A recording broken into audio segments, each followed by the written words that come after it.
Mga ilang araw, naghihintay kami sa panibagong kontrata para makipagkita, hindi na po nakikipagkita. Tapos yung GPS po, patay na, so nagtataka na rin kami, kinakabahan na rin kami. Tapos hindi mo na makausap ng maayos yung nag-rent.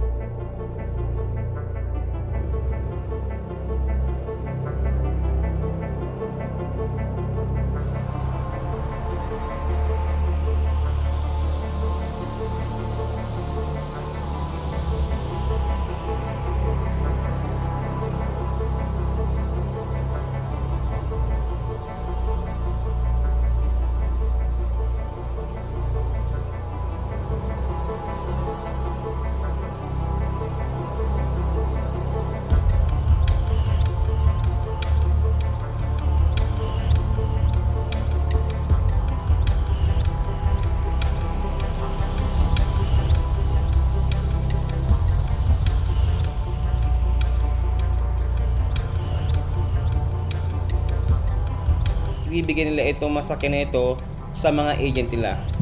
Yung mga agent nila ay maghahanap ngayon ng mga tao na ngailangan ng sasakyan. So, isasanla nila itong mga sasakyan. So, pag naisanla yung sasakyan, magkakaroon ng komisyon yung agent.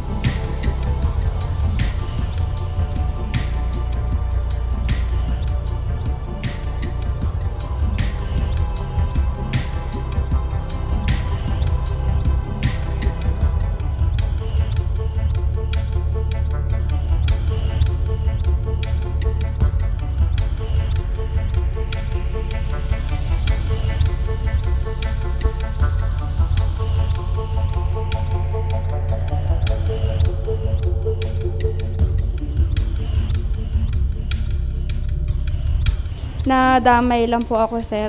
Kung ano man po yung naging transaction ko, na ibalik ko na ho ng maayos.